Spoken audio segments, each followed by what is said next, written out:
So, you want to become a software engineer? Hi, welcome to 60 Seconds to Code, where I show you how to code in 60 seconds or less. Today, I'm going to be talking about how to become a software engineer. If you're interested, keep watching. Now, the video that I posted a short while ago about how to get an entry-level cloud job, that seems to have helped a lot of people. A lot of people gave me feedback that, hey, that was a great video. So in today's video, what I'm going to do is I'm going to keep it slightly more generic and give you advice on how to become a software engineer. Now, I'm going to assume little to no knowledge of software engineering and just the fact that you perhaps aspire to become a software engineer. That's about all you really need in order to watch this video. But before we go into the depths of it, I'm going to share with you a very important quote. And I recently discovered this quote and it had left quite an impression on me, so I'm going to tell it to you as well. It goes as follows. I have never let my schooling interfere with my education. And that was said by Mark Twain. By the way, please accept my apologies for the lisp. I have a dental implant that's causing me to have quite a lisp, so my apologies. Now, what does that mean? I have never let my schooling interfere with my education. Mark Twain said that. That means that education and schooling are not one and the same. And just because somebody has been schooled or has gone to school or college, that does not mean they're educated and vice versa. What does that have anything to do with it? Today, the tips that I'm going to give you, I'm going to assume that you have some level of education, meaning I'm going to assume that you have at least high school level education. If you have gone to college, wonderful, but I'm not going to assume that you have any college level training in computer science. Just like myself, my college training is not in computer science. It was in economics and business and finance and things like that. So how was I able to become a software engineer? And that is how I'm going to tell you what I'm going to tell you about today. So the very first thing that you need to do if you really want to become a software engineer is to gain some foundational knowledge. Now, what do I mean by foundational knowledge? In order for you to start, right now, this does not mean that in order to get foundational knowledge, you need to go back to school, you need to go back to college. There's plenty of free courses available out there that you can start with. I would definitely start with the 100 level course. And the two that I had taken when I was starting out, and the two that really truly helped me a lot were the following two courses. Introduction to Computer Science and Programming in Python. This one is available on MIT OpenCourseWare. You can start with that. All the material, everything that's available, including videos, is completely free. You don't have to, register for that one. It's completely free. As you know, MIT OpenCourseWare is an open and free source. So this one I would recommend that you take. Now, the reason I recommend you take this one is because it's Python based. Python is a simple programming language. Its syntax is very simple. Now, the reason I would recommend that for beginners is because if you get too bogged down in syntax, if you get too, troubled with the syntax of a language, then it becomes difficult to actually understand the basic concepts of control flow, inheritance, object-oriented programming, and algorithms and other things like that. It becomes tough, especially in slightly more advanced or some syntax-heavy languages like Java or C# or something like that. It becomes tough. So I would recommend you start with this course. I'm going to provide you a link in the description below. And once you're done taking it, if you feel a little adventurous, I would recommend you take it because it's an incredible course. I would say take CS50, and it's available on edX. It's a Harvard course. But I would caution you not to take the CS50 course before you take the Introduction to Computer Science and Programming course on MIT OpenCourseWare. Because CS50, even though it is, considered a 100 level course, it's kind of advanced, meaning just like you would expect any Harvard course to do, it's going to put you through the ringer. You are going to be, tested. You're going to be pushed to become better and improve, meaning it's a tough course. So I would recommend you take that course, definitely. But I would recommend that you take the introduction to the MIT OCW one before you take that one. And these are your foundational courses. Basically, it gives you a general idea of, what computer science is all about. Okay, and it should give you a good practice and a good primer on everything that computer science and programming is all about. So go ahead, build that foundation first. These are the two courses I recommend you take first. But after that, this is when your fun begins, or I would have to say your pain begins, actually, because I would recommend you run the gauntlet. Now, for those of you who are not familiar with that idiom, in English, running the gauntlet means to repeatedly or to try to do something that pushes you to the edge or pushes you to the limit or you find difficult to do. That means running the gauntlet. And by running the gauntlet, I mean I want you to take a course or multiple courses or take a book on data structures and algorithms and actually go through that. The book that I am quote unquote recommending, and what I mean by that, I will tell you in just a second. The book that I'm quote unquote recommending is called the CLRS book. And if you just Google CLRS data structures and algorithms, you will find, I believe it might be on, I think it might be 3rd edition or 4th edition. I'm not sure. You'll find the latest book online. It's available for free on its PDF copy is available for free. Now, why am I recommending quote unquote? This book is actually a very tough book, and if you're just reading this book, it is near impossible to stay awake while reading this book. If you ever want to fall asleep, I highly recommend reading this book. But why would I recommend a book that I found so boring? The reason I would recommend this book is you should keep this as a reference. Pretty much anything you find in relation to data structures or algorithms that you're going through, if you want to reference or if you want to discover about it, you can likely find in the CLRS book. So definitely keep that in your back pocket. But there are multiple Coursera specializations. I will link a couple of them below that you can do to take data structures and algorithms. Now, here again, Coursera is not a free resource. The data structures and algorithm specializations, you can take either one of those that I'm going to recommend for you, do require a fee.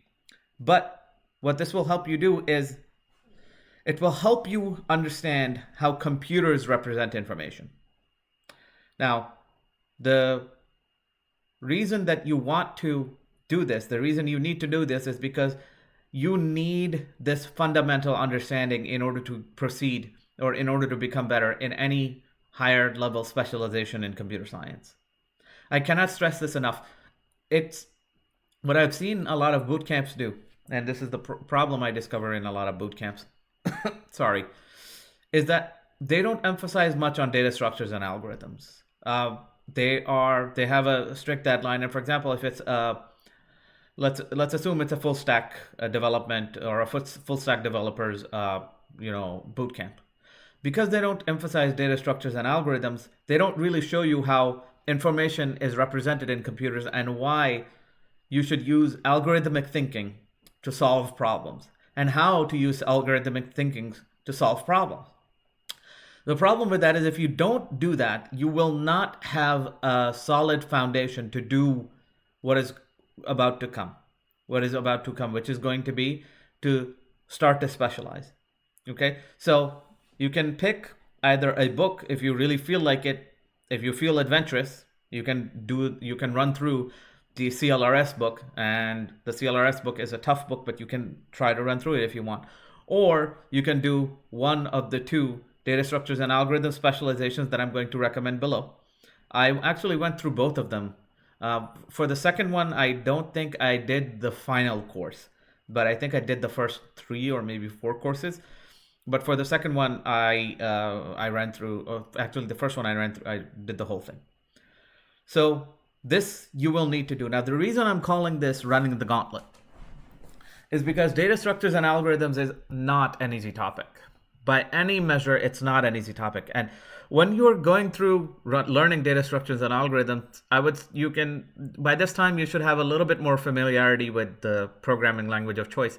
But I would still recommend you go through Python. The reason I would recommend you go through Python is, like I said before, it should give you, basically should not let you get bogged down in the syntax. One of the specializations that I'm going to put in the description below that's provided by Coursera is actually in Java. You feel like doing it and you know a little bit about Java, or you want to become a Java specialist, you can definitely take that. But the first data structures and algorithm specialization, that one does not assume any particular language, and you can take that in Python. And I would recommend you do that in Python. Now, the reason I'm calling this running the gauntlet is because data structures and algorithms is not an easy topic. By any measure of the word, this will require patience and perseverance. This will test you. Okay? This will definitely test you. So go ahead, do one or two of these specializations. Or if you want, you can run through the entire CLRS book, or you can find a data structures and algorithm specialization book that is specifically devoted to Python and run through it. You have to run through this gauntlet if you want to get to the next level. And what is the next level? The next level is going to be what I like to call the explore. Now what you need to do is you need to explore. There are many different specializations or specialties that you can do when it comes to software engineering. You can become a front-end engineer, or a back-end engineer, or a front-end specialist, or a UI UX designer, or an iOS engineer, or an Android engineer, or an AI engineer, or a full-stack engineer, or a cloud engineer, or, well, as you take these specializations, especially if you take CS50 or the MIT OCW course, and you learn more about data structures and algorithms, you will come across these topics. You will come across these specialties. Now, at this point, because you've taken a 100 level course and you have run the gauntlet and actually gone through and either done a data structures and algorithm specialization in Coursera or run through a book of data structures and algorithms, you will be now ready to start to explore different specialties. The way to explore these specialties and to discover what it is that you want to do, because when it comes to software engineering, there's just so much you can do. You need to discover what it is that you want to do, and this is how you do it. You go to udemy.com, and the reason I recommend udemy.com is the most expensive course that I've ever paid for on Udemy is, I think, $18. That's like nothing. That is nothing that you can spend in one meal if you go out to eat. So that's nothing. But what I would recommend you do is you go to udemy.com and you just start fill in this blank. You say artificial intelligence bootcamp, or cloud engineering bootcamp, or full stack engineering bootcamp, or iOS engineering or iOS development bootcamp, so forth and so on. And you can find one or multiple courses on Udemy. Now, this is how you search for courses on Udemy. You make sure that it has many reviews. Meaning, if a course that has only 5 or 6 reviews, but it has 5 stars on all 5 or 6 reviews, it's not the same as a course that is reviewed perhaps 4.5 or 4.5, 4.6 or 4.7 stars, but it has thousands of reviews. Those two courses are not the same. 4.7 with thousands of reviews is an excellent course. It's a much better option than a course that is rated 5, but it only has like 6 or 7 ratings. Okay? So go to Udemy, start filling that blank in, Full Stack Engineer Bootcamp, and basically purchase that course. Now, one of the things that you will discover while you are trying to explore your specialty is you may not enjoy your specialty. Meaning, artificial intelligence, if that's something you want to pursue, you start taking a bootcamp on it, you might discover that, hey, this is not for me. I don't like it. This is not something I can do. This is not something I want to pursue. That's fine. That's perfectly okay. At this point, you want to discover, you want to explore what it is that you want to do within computer science and software engineering. So what's going to happen? You're like, man, I can't do this. This is not for me. I don't like it. The only thing I would recommend that I would ask you to is you go through at the very least, before abandoning, this is a discipline that I ask you keep, is that whatever you want to do, just give at least enough time so that you can do 25 to 30% of the course before you make a decision to quit that course, or before you make a decision to quit that bootcamp, that Udemy bootcamp. Okay? What that's going to do is it's going to basically push you a little bit. It's going to force you to be pushed a little bit to get out of your comfort zone and learn about something. And if after, discovering 20 to 30% of the course, or going through 25 to 30% of the course, you decide, you know what, this specialization is not for me. I can't do this. I don't like it. This is not something what I thought I was going to enjoy, but I don't like it anymore. You can stop that course. Now, what did you lose? The most that you lost was that $18. Now, Udemy is running specials on most major US holidays, and sometimes they're running specials for absolutely no reason. Okay? So don't ever pay more than $20 for a course. Most courses, the most price you're ever going to pay on Udemy is roughly $20. So don't ever pay anything more than that. If it's listed for $180 or $200 or $300, just wait, and you will find a special, promotion or a discount available either on a major US holiday, or you can just go to Google and search for Udemy coupon. You can find one or multiple coupons that you can buy the course, especially if it's your first time registering on Udemy, for a very discounted price. So now, what's the purpose of all of this? Now you can start to discover your specialty. You want to do cloud engineering? Go ahead. Look for a cloud engineering bootcamp on Udemy and see which courses are available, and look for the instructor's credentials. Whoever the instructor is, first look them up on Google, see what they do, if they are, recognized or known in their field, or if they've been doing this for a while. Okay? And if they're basically, just find their website or find their blog and read about them a little bit. Second, discover how many and how good are the reviews for that course. Lots of reviews that go up to 4.5 to 4.5 stars or above is an excellent indicator that it's a terrific course, so you can take that. Now, you are going to learn and discover, perhaps you took a course and you did not like it, and you go and now you discovered your specialty. Let's assume, for argument's sake, that you discovered that your specialty was full stack engineering. You really enjoyed that, meaning you really want to learn or know how to build websites, and full stack engineering is what you really liked. Or perhaps front-end engineering, meaning learning how to build front ends, is something you really like and something that you're really good at, and that's something you really want to do. That's fine. But in the previous step, you discovered your specialty. Okay? You discovered what it is that you really wanted to do, but now it's time to specialize. Now it's time to focus, get laser focused on that one specialty. You're going to continue, you're going to do that bootcamp. You're going to finish that bootcamp of the specialty of your choice. And then you're going to go get into this mode of specializing in the specialty or whatever chosen field that you have decided on. Number one, what you're going to do is you're going to do what I like to call continuous training. If you have gone through the gauntlet, meaning you have put in the discipline, you have put in the hours, you have put in the effort of trying and learning about, number one, taking the basic course, and then going through the data structures and algorithms courses, and going through the bootcamp, meaning you have done the due diligence to learn your craft. You have invested your time. Because this is something you want to do, right? This is what you really want to be. You want to be a software engineer? This is your craft now. This is what you want to do. This is what you want to be.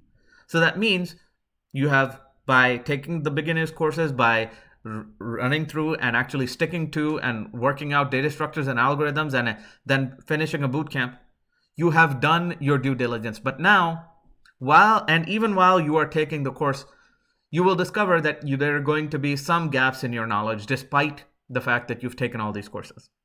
For example, you might discover the bootcamp has given you a little bit of a review of what Git is all about. Okay, Git is a code management system, and what is Git branching and logic and code checking and things like that, and Git diff and all of that? This is something you don't understand. Okay, it's just something you don't understand. Or perhaps the boot camp that you had gave you an overview of Git, but did not go into depth a little bit. So now it's time for you to get a course on Git. And again, go to Udemy and find a course that is well rated and set aside a weekend or a few days to, take a course on Git.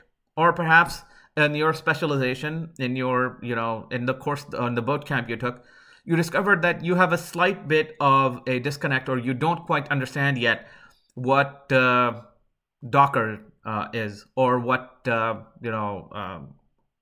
virtualization is, or what containers are. Take a course on it. Continuously train, because this is your specialty. This is what you want to do. This is what you want to specialize in. Keep continuously training. Second, because you're taking a boot camp and you have been doing the boot camp, and while you're doing your continuous training, you're going to do a lot of project work.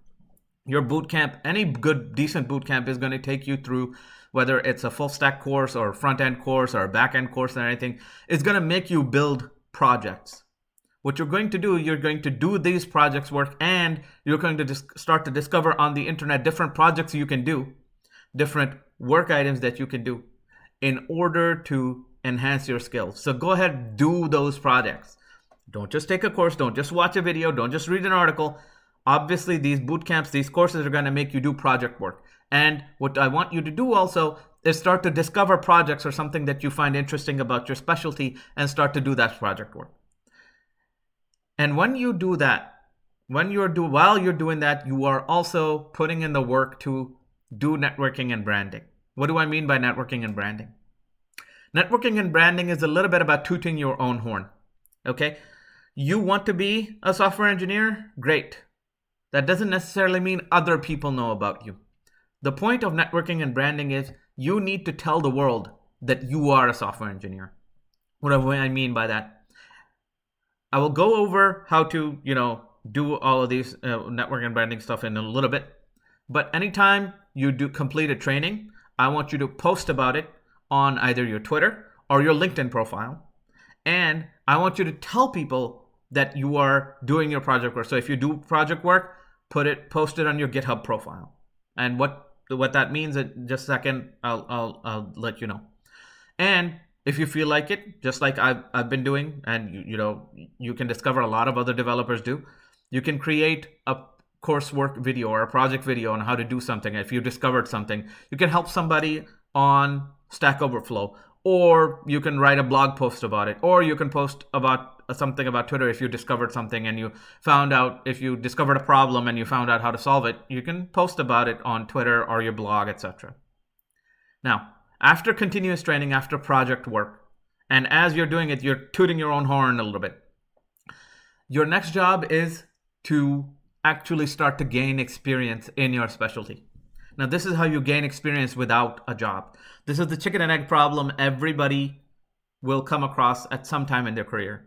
I need a job. Well, to get a job, you need experience. Well, I don't have experience, so I need a job.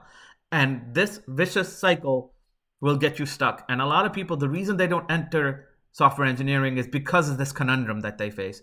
I need a job to get experience, to get a job, to get experience. What do I do? Well, this is how you do it. Now that you have gone through the gauntlet, you have gone through your 100 level course, you have taken you have run the gauntlet through your data structures and algorithms, you have gone through the boot camp, and you're starting to do continuous training and project work, you're going to go do some volunteer work. Go online and start looking for volunteer work for software developers. Go to Google. When it was the height of the pandemic, there was a Twitter hashtag that was trending, and the Twitter hashtag was called Code for COVID. And what a lot of these developers do, especially when this massive pandemic hit, what was happening was a lot of hospitals, a lot of health providers and other places, their software was out of date, and if they're to cope with the new reality that the pandemic introduced into this world, they needed their software updating. So this hashtag was trending. Okay, a lot of developers were posting jobs and volunteer opportunities. And if you go to Google, even today, you post and you just start Googling volunteer opportunities for software development, you'll find so many. Anytime you find a volunteer opportunity and you think that you might enjoy, go ahead, apply for it and do that work. And you are going to add that work to your resume, to your LinkedIn profile. You're going to tweet about it, and you're going to blog about it if you can. And if it's actual software that you have contributed, you're going to add that to your GitHub profile as well. What this will do is now you are starting to build actual experience. Now, doesn't mean volunteer experience isn't experience. Volunteer experience is real experience. It's true experience. So when you get to that point, now you're starting to build actual real experience on your resume and your LinkedIn profile. Other ways of developing experience is to contribute to open source project. There's plenty of open source projects out there. And if you have difficulty, contributing to the actual code base because you don't have enough experience yet, or if you find it a little bit overwhelming, that's okay. You don't have to contribute to the actual code base. You can actually start to improve the documentation, or perhaps write some test cases or unit test cases for that library. Or you can, volunteer to do some spell checking on a website for them, or, organize their documentation. There's so many opportunities out there. It's kind of overwhelming. And anytime you do any open source contribution, you are going to add that to your LinkedIn profile and add that to your resume. Is that not real experience? That is true real experience. What do software engineers do? That's what we do.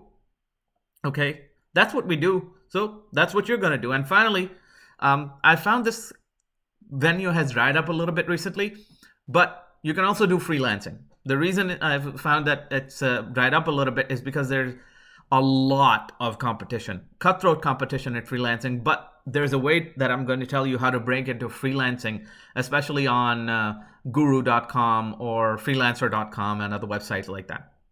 What you do is you go to these websites and you look for freelancers who are very highly rated and who do work that you are doing. For example, if you are, let's say, a full stack engineer, or you want to become a full stack engineer, or you are, you've taken the boot camp and you've done the continuous training and project work, done some volunteer work, and now you discover that you really like full stack engineering or iOS engineering.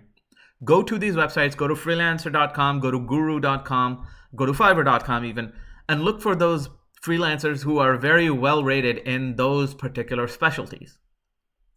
And if I were you, I would start contacting those freelancers and be like, look, here is my resume. I have been doing training. I've been doing a lot of project work. I've done some volunteer work. I've done some open source contributions. Now, what I would like for you, Mr. Freelancer, is if you're getting way too much work, meaning you're getting contacted by too many people, you can source some of that work over to me. Okay, you can source some of that work over to me. And to start with, I'm willing to work for you for free. I will do the initial, initial work for free. And if you like my work, then we can negotiate a rate between ourselves. And then that freelancer who is very highly rated on Guru and perhaps has way too much work than they know what to do with, you can start to develop a relationship with them, and they can start sending some basic work. And basically, a lot of these freelancers, because they're very, very good at what they do, a lot of basic, beginner level projects, they end up going to, those freelancers. And basically, those freelancers can't pick that work up. The reason that freelancer can't pick that work up is because they're getting a lot more advanced work that pays a lot well. So they pays a lot more, but they have to drop these basic level, these beginner level or some simple work.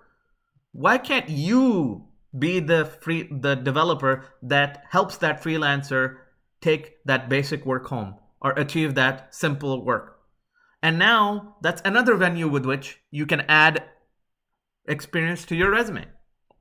And now, after all of this, you're going to toot your own horn. Every time you complete a training, every time you finish project work, you do any volunteer work, you do any open source contribution, you do any freelance work, you're either going to publish that work on GitHub. And for modern developers, everybody should know what GitHub is. And you should be publishing and posting your work onto GitHub. You should be building a profile on LinkedIn, and basically a resume is almost an antiquated, medium these days. LinkedIn is the way to go.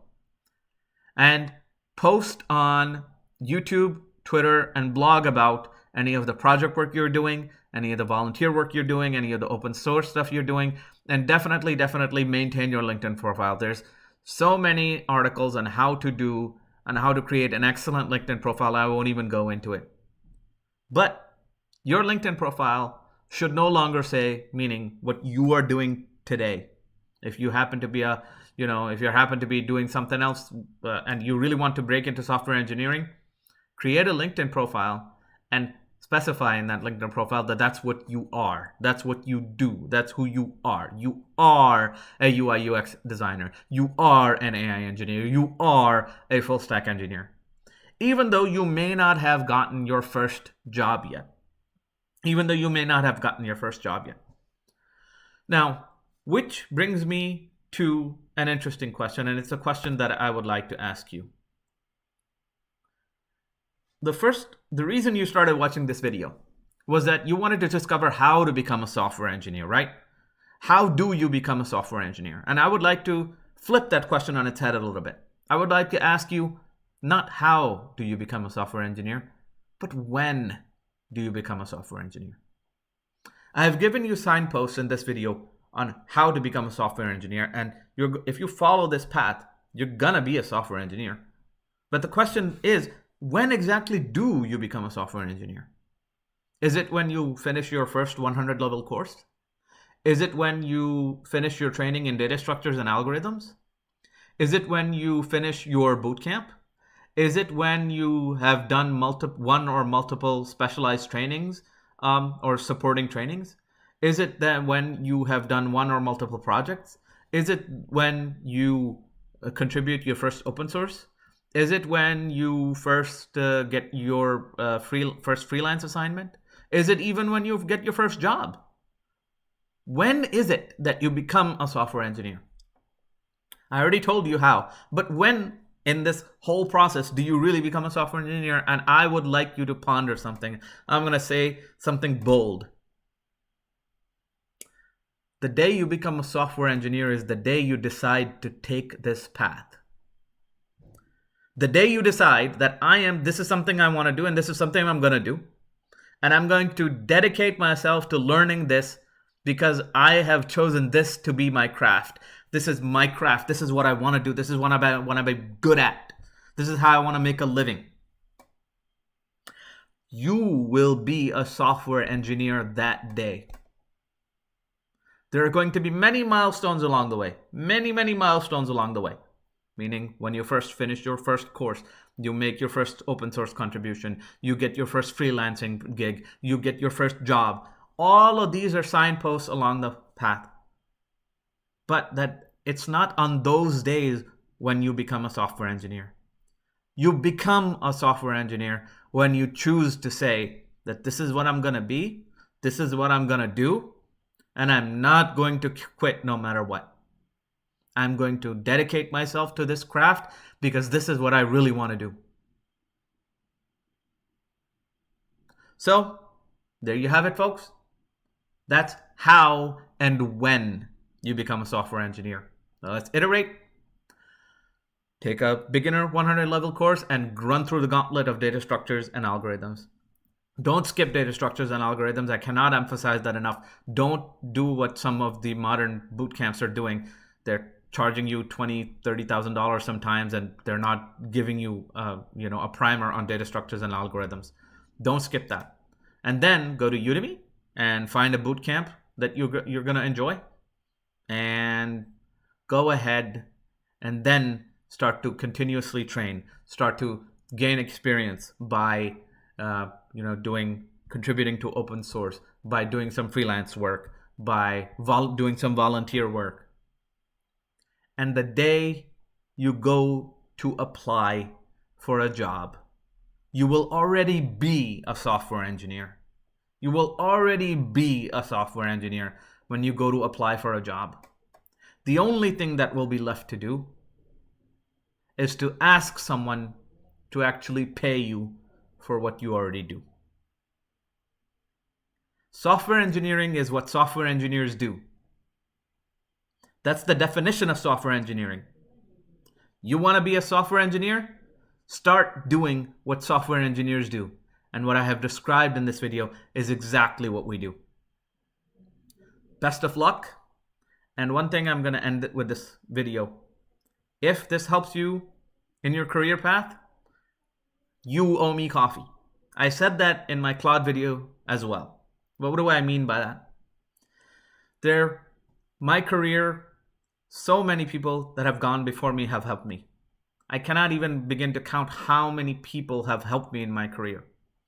There are volunteer software writers who have developed open source libraries, and those open source libraries are worth basically the code base that is in those open source libraries that allows me to have this wonderful, amazing job today were written by open source volunteer coders. Okay? I don't even know them. There were many people who helped my career along the way by giving me advice, by giving me opportunities, by giving me paths to my success. And those people I have lifelong relationships with. And if I'm helping you, I want to know about you. The reason I'm asking you to buy me coffee is because I want to know you. So hopefully this helps you, and hopefully someday we, meaning you and I, are talking about how you got your first job or your first gig or your first freelancing assignment as a software engineer. Best of luck on your job search. Thank you very much. Until next time, I will see you later.